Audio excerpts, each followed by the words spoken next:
Era una casa para venta, entonces el cliente fui yo.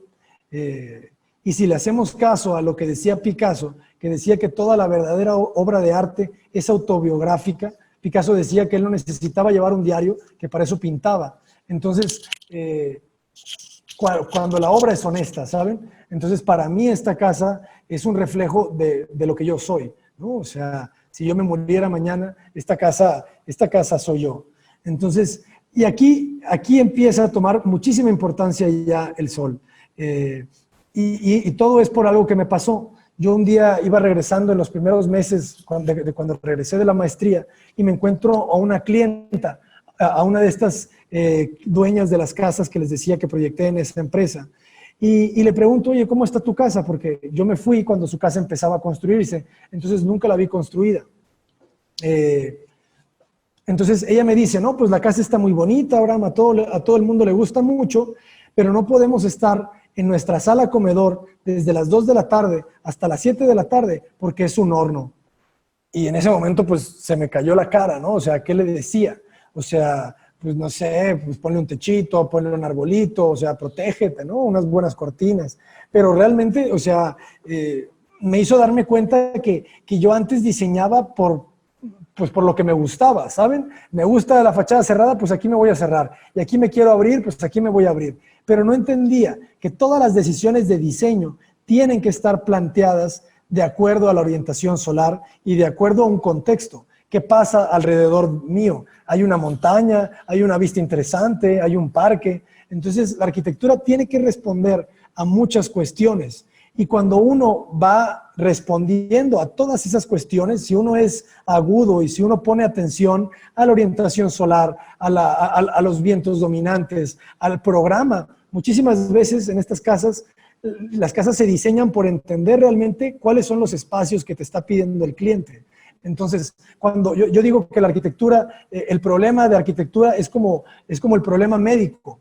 El problema médico es un paciente que llega lleno de síntomas y te dice, ¿sabes qué? Me duele el pecho, me está pulsando el corazón muy rápido, tengo comezón en la rodilla. Entonces, el doctor lo que hace, el médico lo que hace es ir reduciendo la cantidad de posibles enfermedades, ¿no? Entonces dice, ¿sabes qué? No, pues si te está doliendo el riñón, pues no tiene nada que ver con el cerebro. Y entonces empieza a reducir los posibles diagnósticos hasta que cada vez quedan menos diagnósticos. Piensen ustedes en el diagnóstico como en una propuesta de proyecto. Entonces, cuando uno va respondiendo a todos esos síntomas, las opciones se van haciendo más mínimas, o sea, se van reduciendo las opciones. Entonces, el proyecto tiene por ahí soluciones que son las más óptimas si uno entiende bien el contexto y el programa de necesidades. Entonces, esta casa nace de esa anécdota con esa clienta porque ¿hacia dónde creen que estaba orientada esa sala comedor que decía que no podía estar desde las 2 de la tarde hasta las 7 de la noche? ¿Hacia dónde creen que está orientada?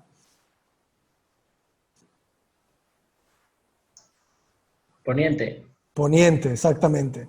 Entonces, a partir de ahí dije yo, ya no me vuelve a pasar, ya no vuelvo a confiar en el poniente. Y entonces me quise clavar muchísimo porque en ese momento estaba muy, muy de moda, creo que todavía está, pero ya no tanto, el tema de las certificaciones LEED. En los 2010 todo el mundo nomás estaba pensando en cómo hacíamos la certificación LEED de todos los edificios, ¿no? Entonces yo me leí un libro de arquitectura bioclimática que les recomiendo. Hay mucha bibliografía de arquitectura bioclimática, pero a mí me recomendaron y es el que yo conozco, de Víctor Olguiay. Se los dejo de tarea si alguien se quiere empapar, porque realmente es un tema fundamental, pues, ¿no? O sea, porque esto también de decir futuro primitivo, o sea, analicen simplemente el texto de Futuro Primitivo de Sou Fujimoto, te está hablando de que la arquitectura tiene que ser ese equilibrio entre la arquitectura como la venimos haciendo desde hace milenios, pero viendo hacia las necesidades y hacia el nuevo mundo, ¿no? O sea, la familia ha emigrado, ha cambiado, la tecnología se ha metido tan fuerte en nuestras vidas que la casa no puede ser la casa del 2100, jamás va a ser igual que la casa de 1900, pues. Entonces, pero al mismo tiempo, el sol no se mueve de donde está, ¿saben? En el 2100, en el 2200, el rayo de sol va a pegar de una manera muy similar, ¿no? Quizá la Tierra se inclina un poquito y gira, pero el sol sale por donde mismo y se pone por donde mismo, ¿no? A menos de que pase un cataclismo y todo se vaya al carajo. Entonces, eso nos hace entender que y ahí es cuando utilizo mucho el ejemplo de que somos médicos. Piensen ustedes cuál es el síntoma más importante como médico. ¿Qué es lo primero que siempre te miden, que te checan cuando vas a checarte, ¿no? Cuando vas a revisarte con un médico? Lo principal que jamás falla es la presión, ¿no? O sea, es lo primero que te ponen, ¿no? O sea, el doctor quiere saber cómo estás de tu corazón, que al final de cuentas es tu motor, ¿no? En la arquitectura, el 50% o el 60% de las decisiones del proyecto se tienen que basar en por dónde sale el sol y por dónde se pone. Y vamos a ver que cuando respondemos a todo eso, la arquitectura se justifica y se potencia y todas estas decisiones que también, digo, o sea, necesitamos meterle muchos recursos. Entonces, por eso, si se fijan, les estoy hablando de mucha gente que yo obviamente pues he visto y me he empapado y que al mismo tiempo que cuando yo me aviento este libro de arquitectura bioclimática y me doy cuenta, ¿no? de que empieza hablando mucho de estas arquitecturas de Marruecos, les digo, piensen ustedes. Te decía, es que esos pueblos que vivían en el desierto, pues las arquitecturas se enterraban porque cada que excavas tú 1 metro en la tierra, la temperatura desciende 4 grados, 10 grados. Entonces, todos estos pueblos están enterrados por lo mismo, porque están escapando del sol. Entonces, nuestras ciudades tendrían que estar entendiendo este tema. Entonces, quizá en vez de hablar de rascacielos, pues tendríamos que estar trabajando de una manera topográfica, ¿no? Muchísimo más claro, como Paquimé en Chihuahua. Exactamente. De hecho, Paquimé es una de mis visitas obligadas. Espero, me lo voy a proponer, a ver si me puedo escapar a Paquimé ahora que vaya. Y entonces, Paquimé, si se fijan, está trabajada. Igual y lo vemos rápidamente, ¿no? O como 40 casas, ¿no? Que está trabajado también en los cerros. Pero si alguno de ustedes no conoce Paquimé, yo no lo conocía hasta hace poco, pero o sea, es el ejemplo de la arquitectura más moderna que puede haber, ¿saben? O sea, es esta arquitectura que está trabajando perfectamente con el clima, con los materiales, está hecha de la tierra que está ahí, o sea, esto es lo más moderno de lo moderno, pues. Decía el arquitecto Rafael Moneo, él fue mi maestro también, Pritzker español, si no lo conocen, apúntenlo como una referencia obligada. Decía que el arquitecto tiene que ser como el remador de canoa. ¿Cómo reman la canoa? Fíjense, remador de canoa. La canoa la remas viendo hacia atrás, pero avanzando hacia adelante.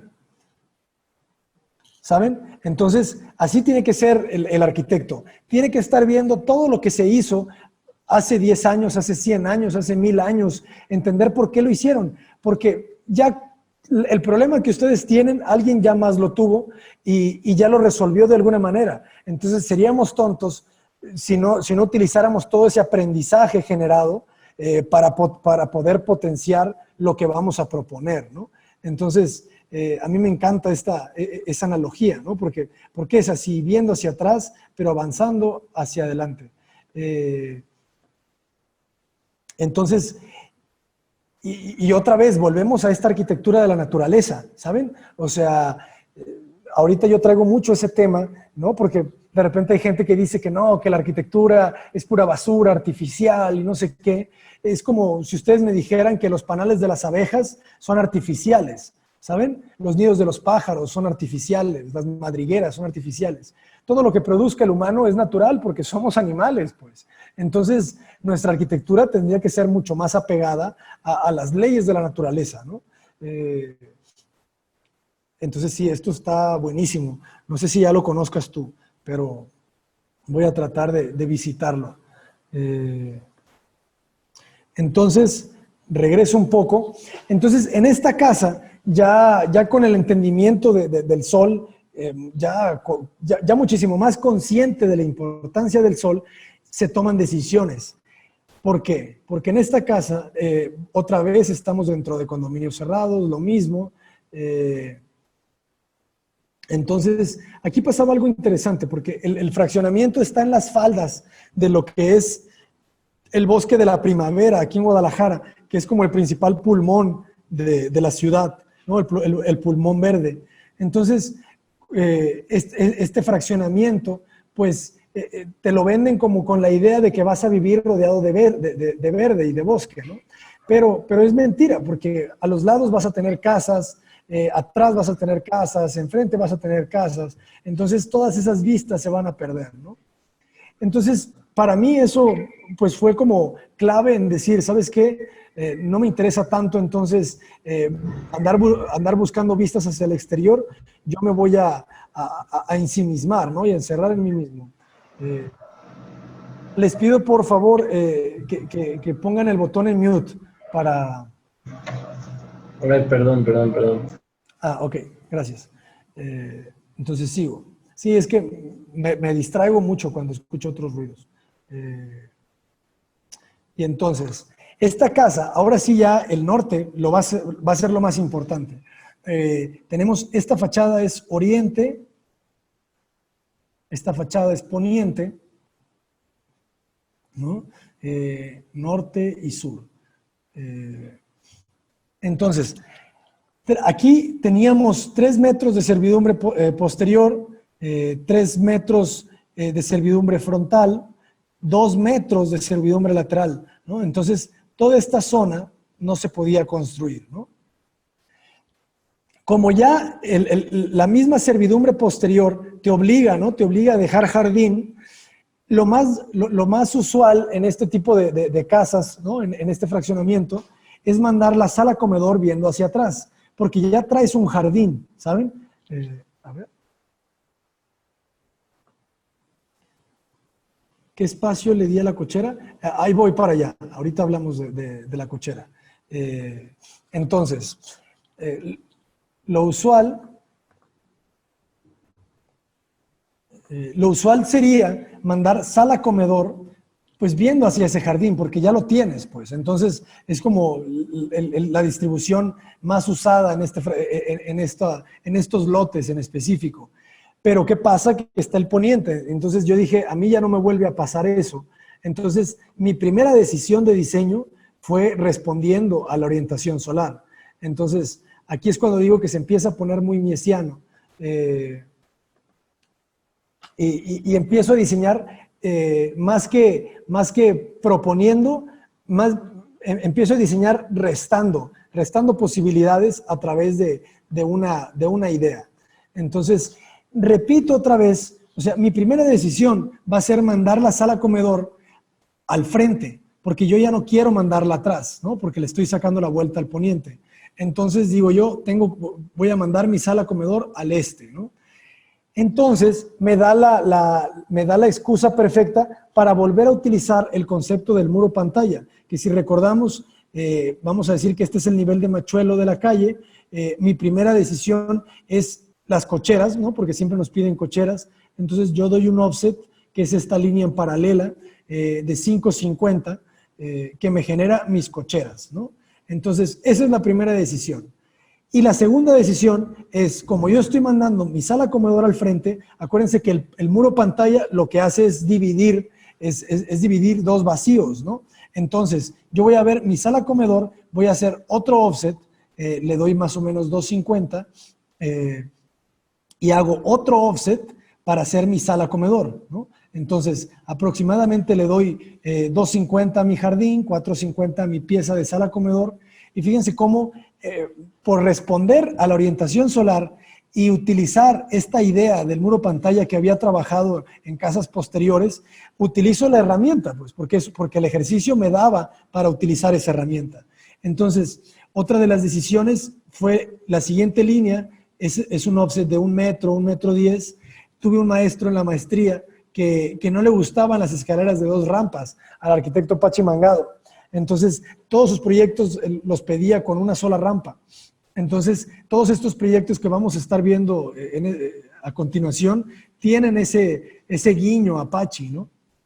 Entonces, por eso ese metro me resuelve mis escaleras, y si se fijan, pues ya queda una pieza resultante, ¿no? En la parte posterior, que resuelvo como cocina, un cuarto de lavado, una recámara que funcione, o más bien un estudio que funciona como recámara con un baño completo, ¿no? Por si en un futuro llega ahí la visita o todo esto.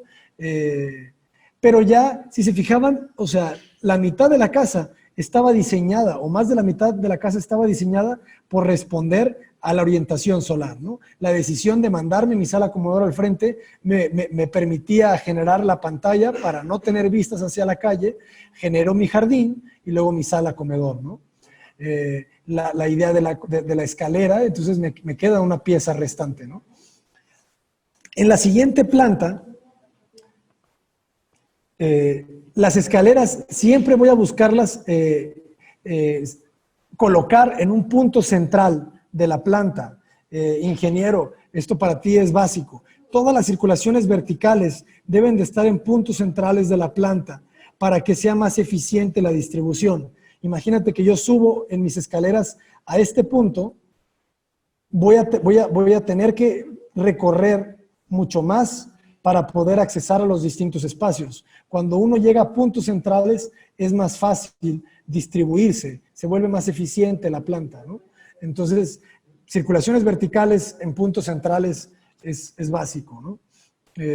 Porque queremos más área aprovechable, ¿no? Que dárselo a las circulaciones, a menos que estemos generando recorridos interesantes. Pero bueno, el traerme mi pieza de escalera, yo la repito en planta alta y me genero un distribuidor para poder circular alrededor de ella. Entonces, me genero ese distribuidor y ya, si se fijan, el mismo planteamiento de la casa ya está dividido en 2 piezas, ¿no? Yo traigo esta pieza de acá y esta pieza de acá. Acá le meto 2 recámaras con baño completo y un vestidorcito, viendo al poniente, pero las ventanas las hago pequeñitas, las pongo enfrente de la cama para que no te peguen la cara, las hago altas, protegiéndome un poco del tema del poniente, ¿no? Recordemos que también esta era una casa para venta, yo no podía volarme hacia atrás, entonces no podía construir ningún tipo de volado, por eso las ventanas mejor las prefería hacerlas chiquitas. Entonces, y adelante, pues ya decido ubicar la recámara principal con un vestidor y su baño y un pequeño estar de TV, todo viendo hacia el este. Entonces, estamos buscando la intimidad y estamos buscando protegernos del este. Yo ya había conseguido protegerme y lograr la intimidad en la planta baja con esa pantalla. ¿Qué pasaba en la planta alta? Entonces, para mí fue bastante obvio y lógico, después de haber visto varios proyectos de arquitectura portuguesa que trabajan con la idea de estos muros que se despliegan de la misma pieza, generando estos espacios. Esto no lo inventé, pues, o sea, y poco a poco he visto más arquitectos que no conocía, como Souto de Moura. Eduardo Souto de Moura tiene una casa que tiene un patio de esta manera, con unas pantallas flotadas, pero ninguno de esos proyectos que yo había visto orientaba espacios habitables que vieran hacia estos vacíos que te generan estas pantallas flotantes. Entonces, ellos los generaban, pero solamente como un aspecto más escultórico, como algo formal. No le daban el sentido espacial. Y yo creo que yo soy mucho más consciente en este aspecto. Les diría a los arquitectos para que busquen los proyectos. Los veremos más adelante, pero igual vamos rápido para que los tengan. Hay uno de ellos que nunca recuerdo bien, uno grande. Miren, esta vez me aprendí de volada. La Casa Roja. Esta casa para mí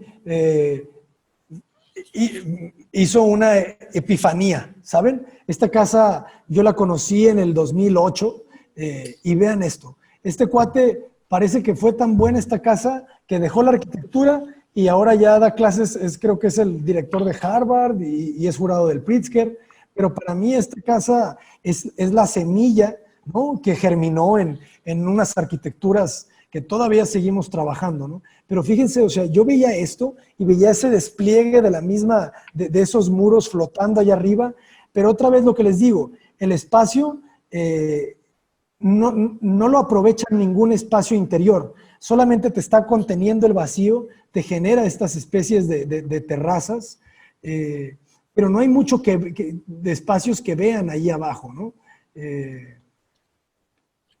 Pero fíjense en esto, al final de cuentas te contiene, ¿no? Te contiene el exterior, pero al mismo tiempo te lo abre de un lado indirecto, ¿no? Entonces tienes una intimidad, pero tienes luz y tienes una relación con el exterior, pero nunca es evidente, ¿no? Esta fue la primera casa que vi que lo trabajaba. Y después vi otras. Esta casa además es una conjugación de las arquitecturas que más me interesan. Les voy a hablar muchísimo más adelante de este arquitecto Andrés Casillas de Alba, que fue jefe de taller de Barragán por muchos años, y Andrés Casillas tiene una casa, bueno, tiene casas que ya cuando ya las vean, si no las conocen, van a decir, claro, o sea, Abraham está ahí, ¿sabes? O sea, vean esto y está por todos lados, pues, esas proporciones, esas aberturas, ese juego, ¿no?, de los volúmenes, esa limpieza, ¿no?, esa sencillez. Y de hecho también Andrés Casillas trabaja con esos planos, ¿saben? Fíjense cómo está flotando por ahí esa pantalla, pero no es tan consciente, ese es el tema, que tenemos que ser conscientes de lo que hacemos para poder replicarlo, porque si no van a ser como tontazos, ¿saben? Como golpes de suerte que jamás volvimos a entender, ¿saben? Entonces, debemos de ser conscientes de lo que proyectamos, ¿no? Y de lo que queremos decir. Y por ahí, a lo que les decía, esto, ¿no? O sea, para mí, esta es la casa del pintor Pedro Coronel, allá en Oaxaca, y fíjense, ¿no? O sea, los colores un poquito, esta arquitectura otra vez muy masiva, pero al mismo tiempo se despliega, ¿saben? Y está bien, nace de la tierra, pero también se va al aire, ¿saben? Entonces empieza a jugar mucho con poesía, ¿saben? O sea, porque empieza a volverse un poquito surrealista, porque se empieza a volver parte del infinito, ¿no? Entonces, me voló la cabeza, ¿no? Me voló la cabeza. Y yo me voy a España queriendo hacer arquitectura portuguesa, ¿no? A mí la arquitectura que más me interesa o que más me interesaba en ese momento era la portuguesa. Ahorita estoy ya vagando un poco. Ahorita ya no me interesa tanto la arquitectura, me interesa muchísimo más el cine, me interesa mucho más la pintura, la música, o sea, creo que ya me llené de arquitectura, ahora estoy buscando inspiración de otros lados, ¿no? Y pensemos también en otras cosas como ARX, Casa Enjuso.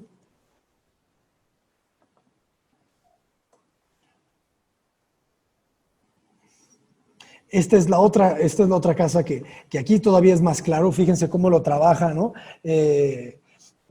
Está desplegando ese mismo muro, pero también el espacio que flota no es tan grande. Entonces, si se fijan, pues es una idea que se tiene que trabajar, ¿saben? Se tiene que trabajar hasta encontrar qué tanto te puede dar, ¿no? Yo digo mucho que, si se fijan, aquí pues como no te contiene nada el espacio abajo, el espacio arriba pues le queda a esta pequeña terraza. Entonces, el espacio es bueno, pero no se percibe tanto, creo yo. Fíjense cómo aquí también de repente se hace una pequeña pantalla. Pero entendemos que no lo disfrutas tanto, ¿verdad? Pero no deja de ser buenísimo, pues. Para mí esta casa también me voló la cabeza muchos años. Y entonces, ahora sí, ya saben de dónde viene.